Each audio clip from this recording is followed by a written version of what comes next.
আকাশে কি তবে বদলে যাচ্ছে খেলার নিয়ম? যেখানে একসময় অদৃশ্য ছিল শক্তি, আজ সেখানে দৃশ্যমান হয়ে উঠছে দুর্বলতা।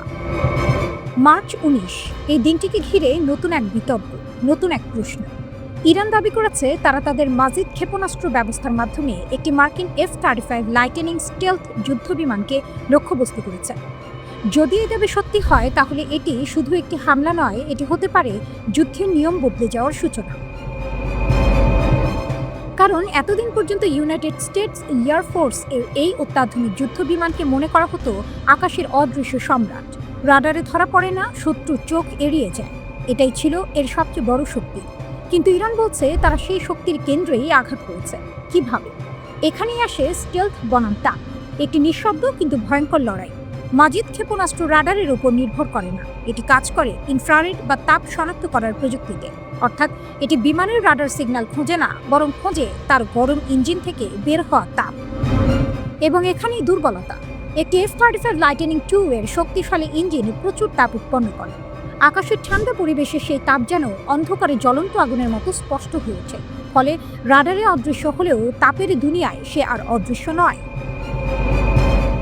বিশেষজ্ঞরা অনেক আগেই সতর্ক করেছিলেন, স্টেলথ প্রযুক্তি রাডারকে ফাঁকি দিতে পারে, কিন্তু পদার্থবিজ্ঞানের নিয়মকে নয়। তাপ তো লুকানো যায় না। ইরানের মাজিদ সিস্টেম প্রথম প্রকাশ পায় ২০২১ সালের ১৮ এপ্রিল একটি সামরিক কুচকাওয়াজে। এটি মূলত স্বল্প পাল্লার প্রতিরক্ষা ব্যবস্থা, যা কাছাকাছি আকাশসীমা রক্ষা করতে ব্যবহৃত হয়। রাডার ব্যবহার না করায় এটি নিজেও শত্রুর চোখে ধরা পড়ে না, নিঃশব্দে এগিয়ে যায়, হঠাৎ আঘাত হানে। এই ঘটনার আরেকটি দিক রয়েছে, পাইলটের প্রতিক্রিয়া জানানোর সুযোগ কমে যায়, কারণ ইনফ্রারেড ক্ষেপণাস্ত্র কোনো রাডার সিগন্যাল দেয় না। ফলে বিমানের সতর্কতা ব্যবস্থা অনেক সময় কিছুই বুঝতে পারে না, যতক্ষণ না খুব দেরি হয়ে যায়। তবে এখানেই শেষ নয়। মার্চ ২১ ইরান আরও দাবি করে তারা একটি ইসরায়েলি F-16 লাইটেনিং ফ্যালকন যুদ্ধবিমানেও আঘাত হেনেছে। ইরানের বিপ্লবী গার্ড বাহিনী বলেছে তাদের উন্নত আকাশ প্রতিরক্ষা ব্যবস্থায় ভোর ৩:৪৫ এই হামলা চালানো হয়। ইসরায়েল অবশ্য ভিন্ন কথা বলেছে। ইসরায়েল ডিফেন্স ফোর্সেস জানিয়েছে ক্ষেপণাস্ত্র ছোড়া হয়েছিল ঠিকই, কিন্তু তাদের বিমান কোনো ক্ষতির শিকার হয়নি, বরং তারা মিশন সম্পন্ন করেই নিরাপদে ফিরে এসেছে। এই দুই বিপরীত দাবির মাঝে লুকিয়ে আছে বাস্তবতার ধোঁয়াশা। কিন্তু একটি বিষয় স্পষ্ট, যুদ্ধ এখন বদলে যাচ্ছে। শুধু শক্তিশালী অস্ত্র নয়, বুদ্ধিমত্তা আর কৌশলই এখন মূল অস্ত্র। ইরান বহুদিন ধরেই অ্যাসিমেট্রিক ওয়ারফেয়ার কৌশল ব্যবহার করছে, যেখানে কম খরচের কিন্তু কার্যকর প্রযুক্তি দিয়ে শক্তিশালী প্রতিপক্ষকে চাপে ফেলা হয়। মাজিদ ক্ষেপণাস্ত্র সেই কৌশলেরই অংশ।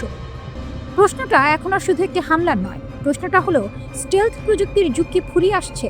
যদি তাপই হয়ে ওঠে নতুন লক্ষ্যবস্তু, তাহলে আকাশের অদৃশ্য রাজারা কি ধীরে ধীরে দৃশ্যমান হয়ে উঠছে? শেষ পর্যন্ত এই লড়াই একটাই কথা মনে করিয়ে দেয়, প্রযুক্তি যতই উন্নত হোক, পদার্থবিজ্ঞানের নিয়মের বাইরে কেউ নয়।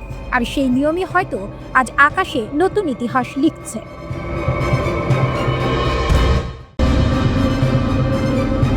ইরান আর শুধু নির্ভুল লক্ষ্যভেদই করছে না, এবার তারা ব্যবহার করছে ক্লাস্টার ওয়ারহেড, যা আকাশেই বিস্ফোরিত হয়ে অসংখ্য ছোট বোমায় ভেঙে পড়ে। ফলে একটি মিসাইল আটকানো গেলেও বিপদ শেষ হয় না, বরং শুরু হয় আরেক দফা আঘাত। মাটিতে ছড়িয়ে পড়া শেল, ধাতব টুকরো আর আগুনের ঝড়। ইসরায়েলের শক্তিশালী আকাশ প্রতিরক্ষা ব্যবস্থা এতদিন অনেক মিসাইল ঠেকিয়েছে, কিন্তু এখন সেই ঢালেই দেখা দিচ্ছে ফাটল। কারণ ক্লাস্টার ওয়ারহেডের বিরুদ্ধে এই প্রতিরক্ষা পুরোপুরি কার্যকর নয়। সাম্প্রতিক এক ঘটনায় বিষয়টি স্পষ্ট হয়ে উঠেছে। বেন গুরিয়ন বিমানবন্দর ইসরায়েলের সবচেয়ে ব্যস্ত বিমানবন্দর। সেই গুরুত্বপূর্ণ স্থাপনাতেই আঘাত হেনেছে ইরানের মিসাইল, যদিও সরাসরি নয়। ১৯ মার্চের ঘটনায় দেখা যায় একটি ব্যালিস্টিক মিসাইল আকাশেই প্রতিহত করা হয়, কিন্তু সেখান থেকেই ছড়িয়ে পড়ে অসংখ্য ছোট বোমা, যেগুলো বিমানবন্দরের ভেতরে এসে পড়ে। রানওয়ে অক্ষত থাকলেও ক্ষতিগ্রস্ত হয় পার্কিং এলাকায় থাকা ৩টি ব্যক্তিগত বিমান।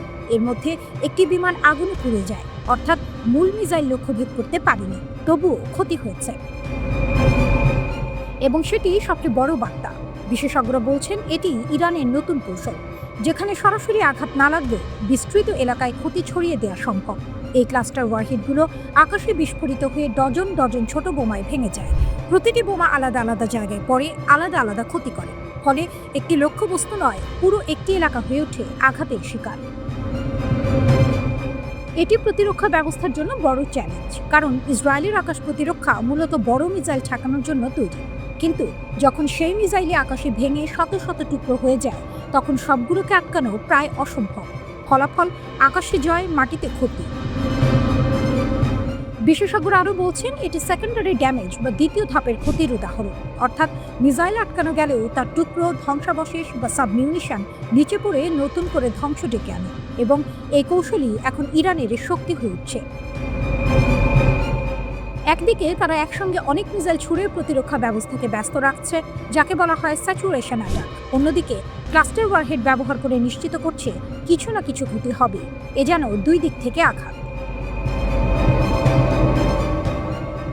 এই নতুন কৌশল ইঙ্গিত দিচ্ছে আরও বড় বিপদের দিকে, কারণ বিমানবন্দর, রেল স্টেশন, শিল্প এলাকা, যেসব জায়গা গুরুত্বপূর্ণ ও ঘন বসতিপূর্ণ, সেগুলো এখন আরও বেশি ঝুঁকির মধ্যে। একটি মিসাইলই পারে পুরো এলাকাকে বিপদে ফেলতে। ইসরায়েলের মতো শক্তিশালী প্রতিরক্ষা থাকা সত্ত্বেও এই ধরনের আঘাত পুরোপুরি ঠেকানো কঠিন, কারণ আকাশে বিস্ফোরণের পর ছড়িয়ে পড়া ধ্বংসাবশেষ অনেক দূর পর্যন্ত ছড়িয়ে যেতে পারে এবং সেটি এখন সবচেয়ে বড় ভয়।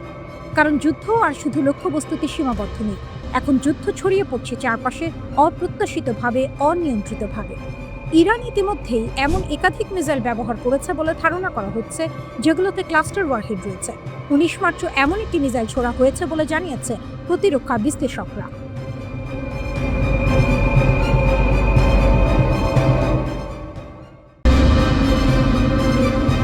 ইরানের হয়ে লড়ছে ইরাকের সশস্ত্র গোষ্ঠী।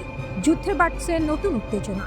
মধ্যপ্রাচ্যের চলমান সংঘাতে নতুন মাত্রা যোগ করেছে ইরাকের সশস্ত্র গোষ্ঠীগুলো। তেহরানের বিরুদ্ধে যুক্তরাষ্ট্র ও ইসরায়েলের যৌথ সামরিক অভিযানের জবাবে এখন ইরানের পক্ষ নিয়ে মধ্যপ্রাচ্যের বিভিন্ন জায়গায় হামলা জোরদার করছে এসব গোষ্ঠী। বিশ্লেষকদের মতে নতুন নতুন সশস্ত্র গোষ্ঠী যুদ্ধে জড়িয়ে পড়ায় পরিস্থিতি আরও জটিল হয়ে উঠছে এবং সহিংসতা দ্রুত ছড়িয়ে পড়ার আশঙ্কা বাড়ছে। এখন যুক্তরাষ্ট্র ও ইসরায়েলের প্রধান লক্ষ্য হয়ে উঠেছে ইরানের মিত্র সশস্ত্র গোষ্ঠীগুলোর নিকট। আর এই গোপন সংঘর্ষের একটি গুরুত্বপূর্ণ ক্ষেত্র হিসেবে উঠে এসেছে ইরাক।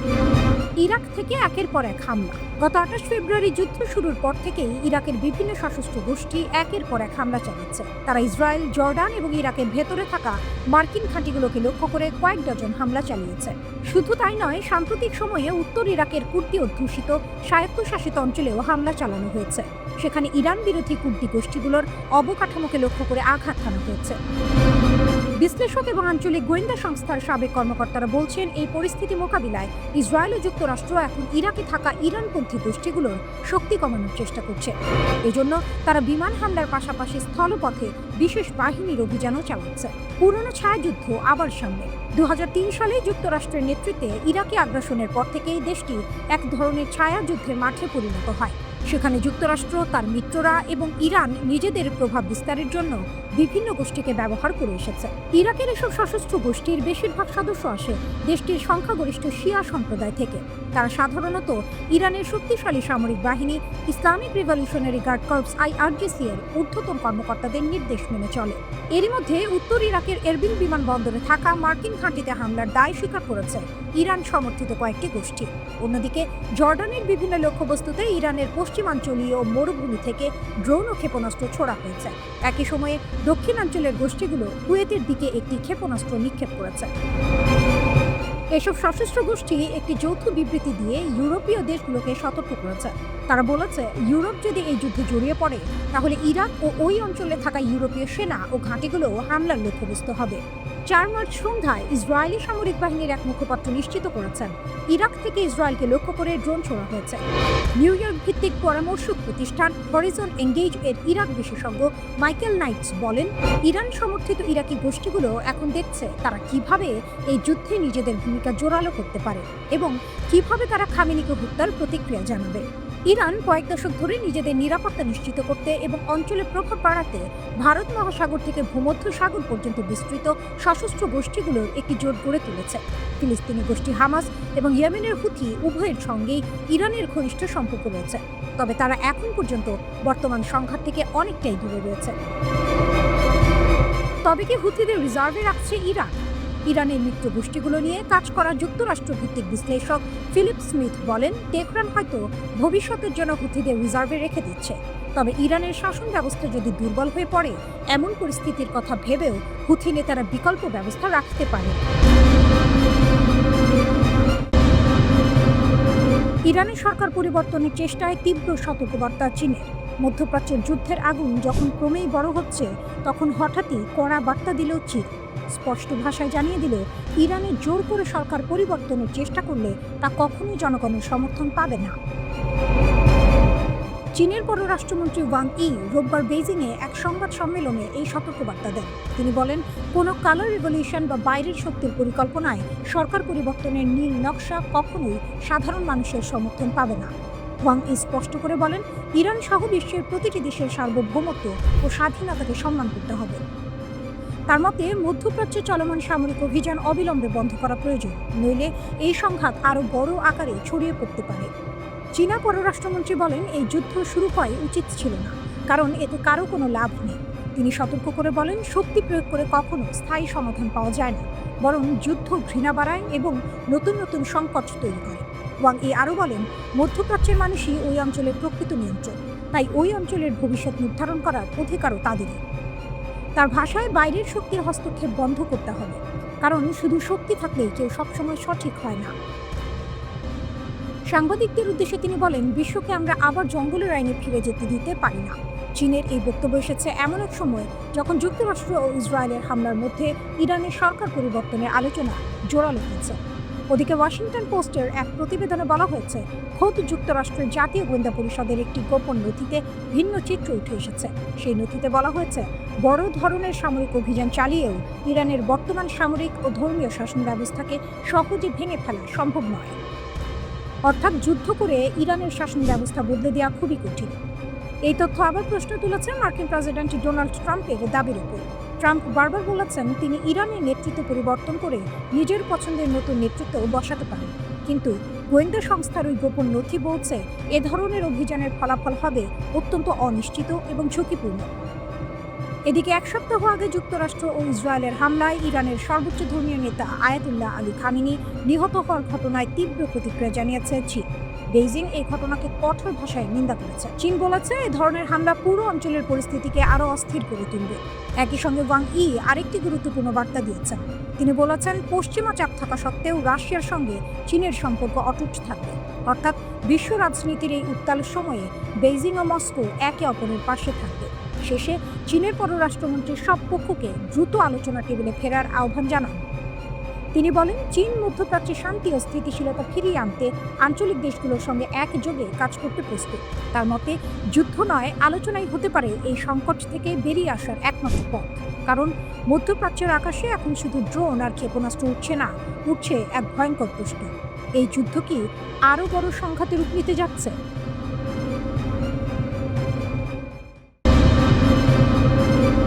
ইরান এবার ছুড়েছে তাদের সবচেয়ে শক্তিশালী ক্ষেপণাস্ত্রগুলোর একটি, আর লক্ষ্য ইসরায়েলের শহরগুলো।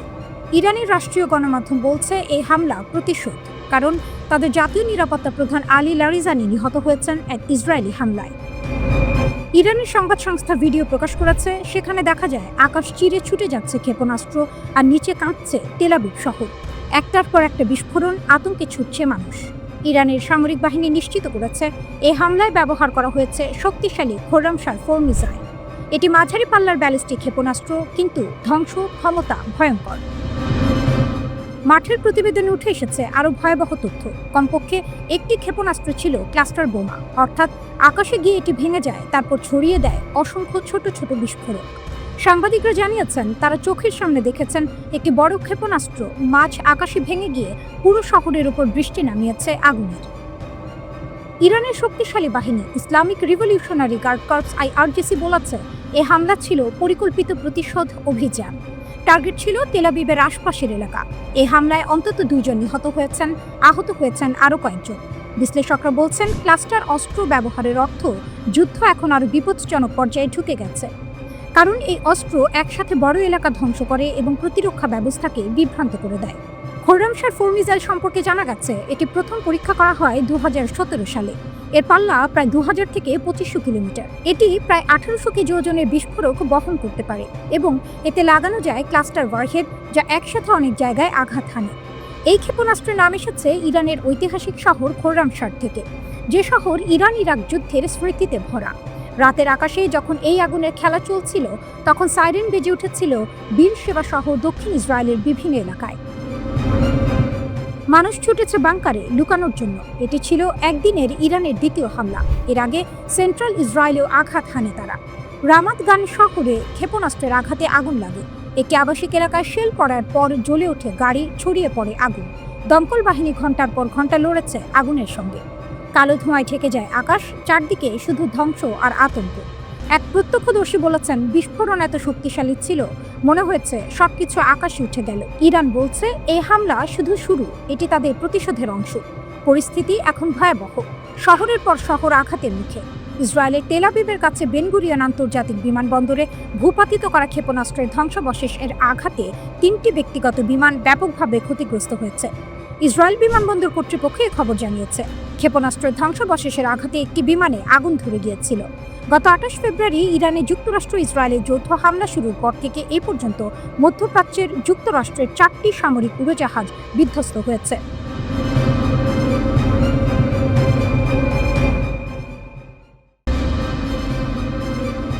ইসরায়েলের আকাশে আধিপত্য করছে ইরানের ক্ষেপণাস্ত্র ও ড্রোন। একজন ইরানি কমান্ডার বলেছেন, ইরানের ক্ষেপণাস্ত্র ও ড্রোন এখন শক্তভাবে ইসরায়েল অধিকৃত অঞ্চলের আকাশে আধিপত্য বিস্তার করেছে। ইরানের Islamic revolutionary guard corps IRGC 6 March রাতে বলেছে, নতুন দফায় হামলা শুরু করেছে। এটা তাদের 23তম দফায় হামলা। IRGCর বিবৃতির বরাত দিয়ে ইরানের আধা সরকারি সংবাদ সংস্থা তাসনিম একথা জানিয়েছে। ইরানের Islamic revolutionary guard corps IRGC জানিয়েছে, তাদের ট্রু প্রমিস 4 অভিযানের প্রথম 2 দিনে 650 জনেরও বেশি মার্কিন সেনা হতাহত হয়েছে। IRGC মুখপাত্র ব্রিগেডিয়ার জেনারেল আলী মোহাম্মদ নাইনি বলেন, বাহরাইনের মার্কিন নৌ সম্পদ এবং সামরিক সদর দপ্তরে ক্ষেপণাস্ত্র ও ড্রোন হামলার ফলে রণতরী USS আব্রাহাম লিঙ্কন পিছু হটতে বাধ্য হয়। জেনারেল নাইনি আরও নিশ্চিত করেন, ইরানি বাহিনী পারস্য উপসাগরীয় অঞ্চলে মার্কিন সামরিক স্থাপনায় ব্যাপক ক্ষতি করেছে। এক ঘটনায় ইরানি বাহিনী একটি গুরুত্বপূর্ণ মার্কিন ঘাঁটিতে আঘাত করলে 160 জন মার্কিন সেনা নিহত বা আহত হন। এছাড়া ইরানি ক্ষেপণাস্ত্র আঘাতের ফলে মার্কিন নৌবাহিনীর MSD যুদ্ধ সহায়তা জাহাজও ব্যাপক ক্ষতিগ্রস্ত হয়। এক ভিডিও বার্তায় খাতাম আল আম্বিয়া হেডকোয়ার্টার্সের মুখপাত্র ইব্রাহিম জলফাগারি বলেন, ইসরায়েলের ক্ষেপণাস্ত্র প্রতিরক্ষা ব্যবস্থার শক্তি অনেকটাই কমে গেছে। তিনি বলেন, ইরানের সশস্ত্র বাহিনী সফলভাবে ইসরায়েলের ক্ষেপণাস্ত্র প্রতিরক্ষার ঢালের রাডার ব্যবস্থা লক্ষ্য করে আঘাত হানতে সক্ষম হয়েছে, যার ফলে এই দুর্বলতা তৈরি হয়েছে। ইরানের সশস্ত্র বাহিনী তাদের প্রস্তুতি ধরে রাখতে, যাতে করে ইসরায়েলি শাসন ব্যবস্থা এবং অপরাধী যুক্তরাষ্ট্রের বিরুদ্ধে আরও বড় ধরনের হামলা চালানো যায়। তার মতে আগে থেকে নির্ধারিত পরিকল্পনা অনুযায়ী শত্রুদের বিরুদ্ধে আরও আক্রমণ চালানো হবে। জলফাগারি জোর দিয়ে বলেন, যুক্তরাষ্ট্র ও জায়নিস্ট শাসন ব্যবস্থা এর সব স্বার্থ ও সম্পদ লক্ষ্যবস্তু করার পাশাপাশি ইরান হরমুজ প্রণালীতে নিরাপত্তা বজায় রাখতে সর্বোচ্চ চেষ্টা করবে এবং আঞ্চলিক দেশগুলোর কোনো ক্ষতি হতে দেবে না। মুখপাত্র আরও জানান, Islamic revolutionary guard corps IRGC এর নৌবাহিনী একটি মার্কিন MQ-9 রিপার ড্রোন ঘাঁটিকে লক্ষ্য করে হামলা চালিয়েছে এবং সেখান থেকে ধোঁয়া উঠতে দেখা গেছে। IRGC জানায়, ইরানি নৌবাহিনী USS আব্রাহাম লিঙ্কনে 4টি ক্রুজ ক্ষেপণাস্ত্র নিক্ষেপ করে, যা চাবাহার উপকূল থেকে প্রায় 250 থেকে 300 কিলোমিটার দূরে অবস্থান করছিল। হামলার পর জাহাজটি দক্ষিণ পূর্ব ভারত মহাসাগরের দিকে সরে যায়। ওদিকে লেবানন সীমান্তে হামলায় 8 জন ইসরায়েলি সেনা আহত হয়েছে। এর মধ্যে 5 জনের অবস্থা গুরুতর বলে জানা গেছে। ইসরায়েলের সামরিক বাহিনী জানিয়েছে, লেবানন সীমান্তের কাছে অ্যান্টি ট্যাঙ্ক ক্ষেপণাস্ত্র হামলায় 8 সেনা আহত হয়েছেন।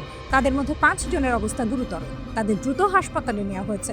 তাদের মধ্যে ইসরায়েলের বর্তমান অর্থমন্ত্রী বেজলাল স্মোট্রিচের ছেলেও আছে। ইসরায়েলের আর্মি রেডিও কথা জানিয়েছে, তবে এ বিষয়ে বিস্তারিত কিছু জানানো হয়নি। ইরানের পাশাপাশি লেবাননেও হামলা চালিয়ে যাচ্ছে ইসরায়েল। লেবাননে স্থল অভিযানও শুরু করেছে ইসরায়েলি বাহিনী। ইসরায়েলের অর্থমন্ত্রী বেজলাল কট্টরপন্থী বলে পরিচিত। তিনি লেবাননের রাজধানী বৈরুতের একাংশকে ফিলিস্তিনের গাজা সিটির খান ইউনুসের মতো ধ্বংসস্তূপে পরিণত করার হুমকি দিয়েছেন।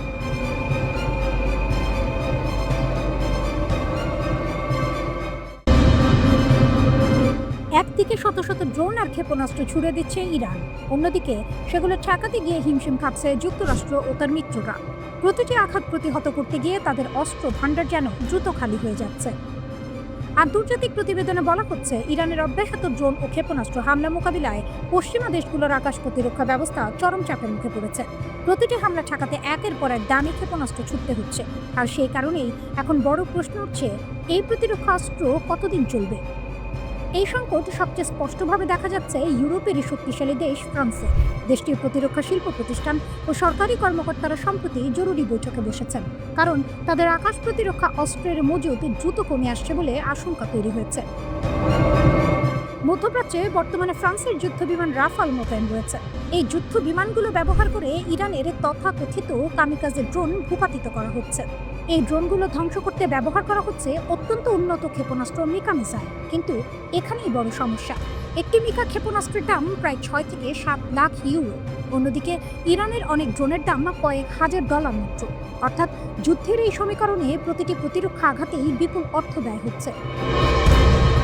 ফলে ফ্রান্সের সামরিক বিশেষজ্ঞরা এখন বলছেন এই ব্যয়বহুল প্রতিরক্ষা কৌশল দীর্ঘদিন চালিয়ে যাওয়া কঠিন হয়ে পড়তে পারে, কারণ উৎপাদনকারী প্রতিষ্ঠানগুলো দ্রুত নতুন ক্ষেপণাস্ত্র তৈরি করে সরবরাহ দিতে পারছে না। এই সংকট শুধু ফ্রান্সেই সীমাবদ্ধ নয়, মধ্যপ্রাচ্যের বেশ কয়েকটি আরব দেশও একই সমস্যার মুখোমুখি। বিশেষ করে কাতার, আরব আমিরাত, সৌদি আরবে মোতায়েন করা মার্কিন প্রতিরক্ষা ব্যবস্থা এখন প্রচণ্ড চাপের মধ্যে রয়েছে। এই দেশগুলোতে ব্যবহৃত হচ্ছে শক্তিশালী আকাশ প্রতিরক্ষা ব্যবস্থা প্যাট্রিয়ট, কিন্তু প্রতিটি প্যাট্রিয়ট ক্ষেপণাস্ত্র উৎক্ষেপণে খরচ হচ্ছে 30 থেকে 60 লাখ ডলার। অর্থাৎ সস্তা ড্রোন ঠেকাতে কোটি কোটি ডলারের অস্ত্র ব্যবহার করতে হচ্ছে। যুদ্ধের এই অসম ব্যয়ের কারণে পশ্চিমা দেশগুলোর অস্ত্রাগারে দ্রুত টান পড়ছে। অন্যদিকে যুক্তরাষ্ট্রের প্রেসিডেন্ট ডোনাল্ড ট্রাম্প দাবি করেছেন যুক্তরাষ্ট্রের কাছে এখনও অফুরন্ত অস্ত্র রয়েছে। তার ভাষায়, প্রয়োজন হলে যুক্তরাষ্ট্র যে কোনো সময় প্রতিরক্ষা জোরদার করতে পারবে। কিন্তু সামরিক বিশ্লেষকদের মতে মাঠের বাস্তবতা এত সহজ নয়। বিভিন্ন সূত্রে বলা হচ্ছে ইসরায়েলের প্রতিরক্ষা ব্যবস্থাও বড় ধরনের চাপের মুখে পড়েছে। ব্যালিস্টিক ক্ষেপণাস্ত্র ঠেকানোর জন্য ব্যবহৃত ইন্টারসেপ্টর মিসাইলের মজুদ দ্রুত কমে আসছে বলে গুঞ্জন উঠেছে। যদিও ইসরায়েল সরকার আনুষ্ঠানিকভাবে তা অস্বীকার করেছে। এই পরিস্থিতি সামাল দিতে যুক্তরাষ্ট্র এখন নতুন কৌশল নিচ্ছে। বিশ্বের অন্য অঞ্চলে মোতায়েন করা কিছু প্রতিরক্ষা ব্যবস্থা মধ্যপ্রাচ্যে সরিয়ে আনা হচ্ছে। এর মধ্যে রয়েছে অত্যাধুনিক প্রতিরক্ষা ব্যবস্থা থার্ড। জানা গেছে দক্ষিণ কোরিয়ায় মোতায়েন করা এই ব্যবস্থার একটি বড় অংশ ইতিমধ্যেই মধ্যপ্রাচ্যের দিকে পাঠানো হয়েছে। এদিকে ইরান নিজস্ব শক্তির ওপর ভর করে আরও বড় দাবি করছে। তাদের বক্তব্য অনুযায়ী দেশের বিভিন্ন ভূগর্ভস্থ ঘাঁটি ও সুড়ঙ্গে বিপুল পরিমাণ ড্রোন ও ক্ষেপণাস্ত্র মজুদ রয়েছে। এই অস্ত্র ভাণ্ডারের অনেকটাই এখনও ব্যবহার করা হয়নি বলে দাবি করেছে তেহরান। ফলে যুদ্ধ দীর্ঘ হলে পরিস্থিতি পশ্চিমা দেশগুলোর জন্য আরও কঠিন হয়ে উঠতে পারে।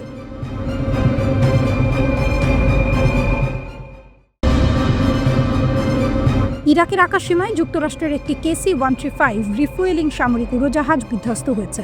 এ ঘটনার পর উদ্ধার কাজ শুরু করেছে মার্কিন সামরিক বাহিনীর সেন্ট্রাল কমান্ড সেন্টকম। এক বিবৃতিতে সেন্টকম এই কথা জানিয়েছে।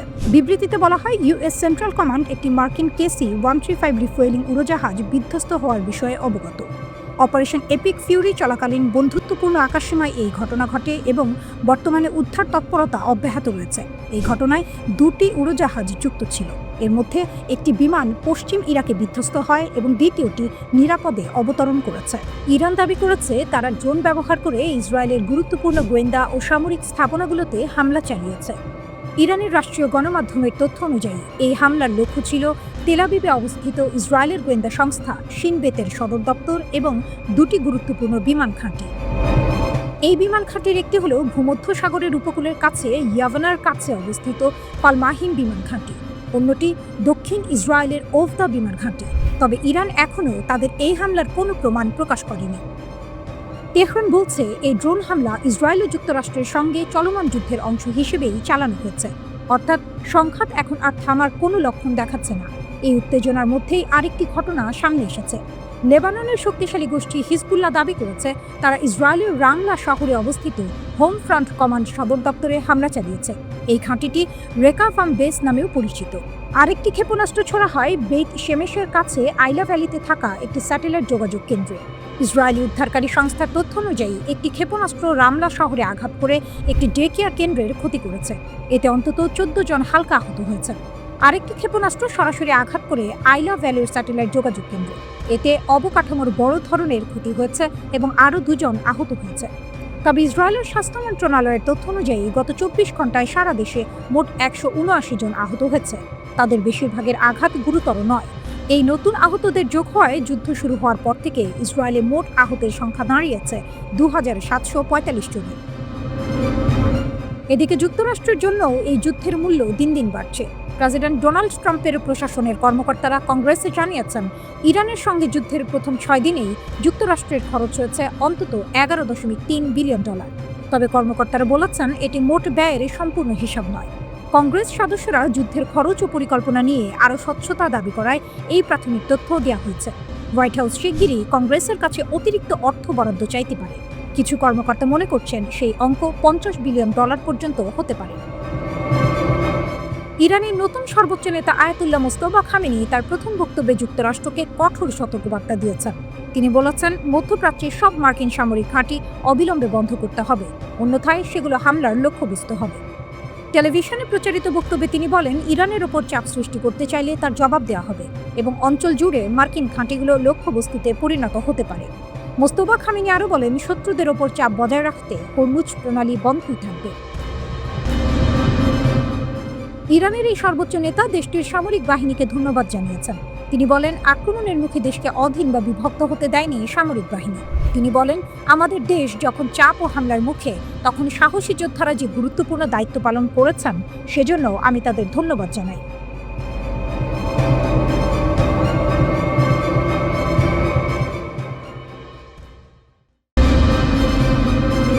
রাত নামতেই সাইরেন, বিস্ফোরণ আর আতঙ্কে কেঁপে উঠেছে ইসরায়েলের বড় শহরগুলো।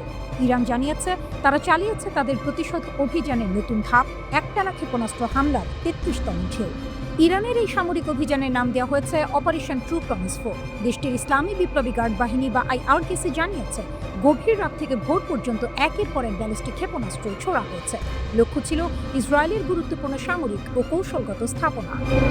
ইরানি গণমাধ্যমের দাবি, শক্তিশালী কঠিন জ্বালানি চালিত খাইবার শেকান ব্যালিস্টিক ক্ষেপণাস্ত্রের বড় একটি বহর ছোড়া হয়। এসব ক্ষেপণাস্ত্র বহন করছিল প্রায় 1 টন ওজনের বিশাল ওয়ারহেড। ইরানের দাবি, এই ক্ষেপণাস্ত্রগুলোর বেশ কয়েকটি সরাসরি আঘাত হানাচ্ছে ইসরায়েলের সবচেয়ে বড় শহর তেল আবিবে। তাদের ভাষ্য অনুযায়ী অন্তত 10টির বেশি ক্ষেপণাস্ত্র তেল আবিবের কেন্দ্রস্থলে আঘাত হানে। IRGC আরও বলেছে, ইসরায়েলের বিভিন্ন উচ্চমূল্যের লক্ষ্যবস্তুতে তারা সঠিকভাবে আঘাত করতে সক্ষম হয়েছে।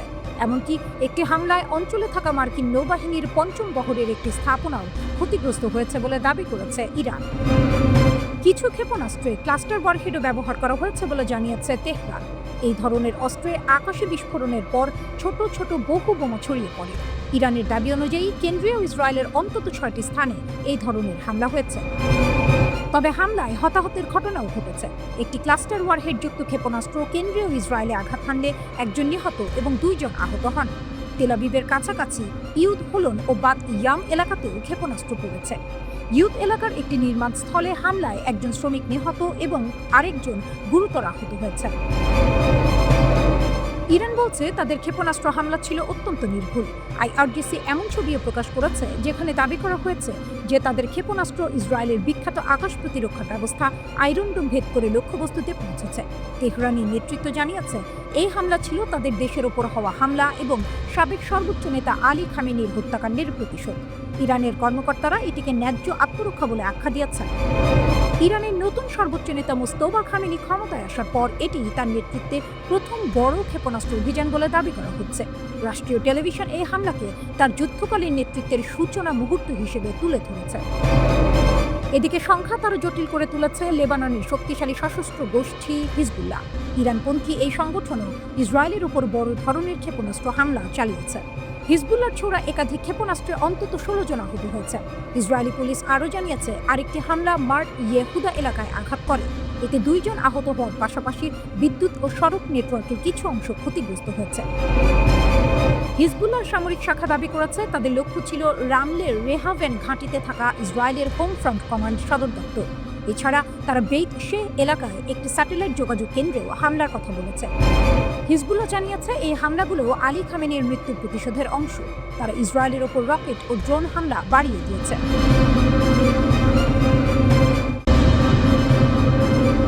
বিস্ফোরণের শব্দে কাঁপছে শহর, আতঙ্কে দৌড়াচ্ছে মানুষ।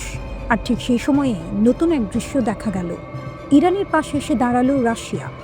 রুশ প্রেসিডেন্ট ভ্লাদিমির পুতিন সরাসরি মানবিক সহায়তা পাঠানোর নির্দেশ দিয়েছেন। চলমান যুদ্ধের ভয়াবহ পরিস্থিতিতে ইরানকে সাহায্য করা প্রথম দেশ হিসেবে সামনে এলো রাশিয়া। ক্রেমলিনের উদ্দেশ্যে একটি বিশেষ রুশ পরিবহন বিমান ১৩ টন জরুরি চিকিৎসা সরঞ্জাম ও ওষুধ নিয়ে ইতিমধ্যে গন্তব্যে পৌঁছেছে। এই সহায়তার লক্ষ্য একটাই, যুদ্ধের মধ্যে সংকটে পড়া ইরানের হাসপাতালগুলোকে কিছুটা স্বস্তি দেওয়া। কয়েক সপ্তাহ ধরে টানা বোমা হামলায় ইরানের অনেক শহরে হাসপাতালগুলো প্রায় ভেঙে পড়ার মতো অবস্থায় পৌঁছেছে। আহত মানুষের সংখ্যা দ্রুত বাড়ছে, কিন্তু চিকিৎসা সরঞ্জাম কমে যাচ্ছে। সেই কঠিন সময়েই রাশিয়ার এই সহায়তা যেন জরুরি এক জীবনরেখা হয়ে উঠেছে। রুশ জরুরি বিষয়ক মন্ত্রণালয় জানিয়েছে, তাদের একটি বিশেষ I-76 পরিবহন বিমান এই ত্রাণ বহন করে নিয়ে যায়। বিমানটি প্রথমে অবতরণ করে আজারবাইজানে, এরপর সেখান থেকে সড়ক পথে চিকিৎসা সরঞ্জামগুলো ইরানে পৌঁছে দেওয়া হয়। এইসব সরঞ্জাম গ্রহণ করে ইরানের ত্রাণ সংস্থা ইরানি রেড ক্রিসেন্ট সোসাইটি। রুশ পররাষ্ট্র মন্ত্রণালয় জানায়, তেহরানের পক্ষ থেকে আসা বিশেষ অনুরোধের পরই এই সহায়তা পাঠানো হয়েছে। টানা বোমাবর্ষণে বহু বেসামরিক মানুষ হতাহত হয়েছেন, ফলে দেশের চিকিৎসা ব্যবস্থা তীব্র চাপের মুখে পড়েছে। এই সংঘাত শুরু হয়েছিল গত ২৮ ফেব্রুয়ারি। তারপর থেকেই পরিস্থিতি দ্রুত বদলাতে শুরু করে। যুদ্ধের শুরুতেই ইরানের সর্বোচ্চ নেতা আয়াতুল্লাহ আলী খামেনি নিহত হন বলে খবর এসেছে।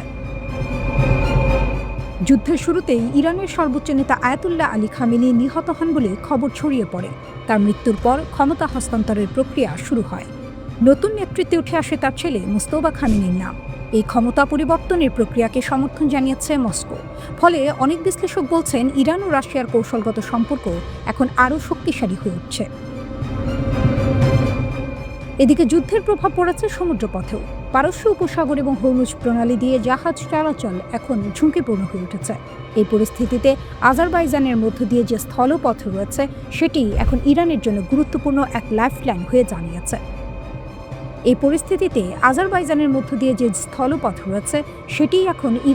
গুরুত্বপূর্ণ এক লাইফলাইন হয়ে দাঁড়িয়েছে। কিন্তু যুদ্ধের উত্তাপ এখানেই থেমে নেই। এবার নতুন এক হুমকি শোনা গেল তেহরান থেকে। ইরান ঘোষণা দিয়েছে, প্রয়োজনে তারা ইউক্রেনেও হামলা চালাতে পারে। ইরানের পার্লামেন্টের জাতীয় নিরাপত্তা কমিশনের প্রধান ইব্রাহিম আজিজি সামাজিক যোগাযোগ মাধ্যমে এক বার্তায় এই হুঁশিয়ারি দিয়েছেন। তার দাবি, ইসরায়েলকে ড্রোন ও বিমান প্রতিরক্ষা সরঞ্জাম দিয়ে সহায়তা করছে ইউক্রেন, আর এর মাধ্যমে কিয়েভ কার্যত ইরানের বিরুদ্ধে চলমান যুদ্ধে জড়িয়ে পড়েছে। আজিজি বলেন, যুক্তরাষ্ট্র ও ইসরায়েল যে যুদ্ধ শুরু করেছে, ইউক্রেন এখন সেই সংঘাতের একটি পক্ষ হয়ে দাঁড়িয়েছে। তাই আত্মরক্ষার অধিকার ব্যবহার করে ইরান ইউক্রেনের যে কোনো স্থানে আঘাত হানতে পারে। তিনি জাতিসংঘ সনদের ৫১ নম্বর অনুচ্ছেদের কথা উল্লেখ করেন, যেখানে আত্মরক্ষার অধিকার স্বীকৃত। এদিকে ইউক্রেনের প্রেসিডেন্ট ভলোদিমির জেলেনস্কি মধ্যপ্রাচ্যের পরিস্থিতি নিয়ে সক্রিয় ভূমিকা দেখাচ্ছেন। তিনি বলেছেন, পারস্য উপসাগরে মার্কিন সম্পদ রক্ষায় সাহায্যের জন্য ওয়াশিংটন কিয়েভের কাছে সহায়তা চেয়েছে।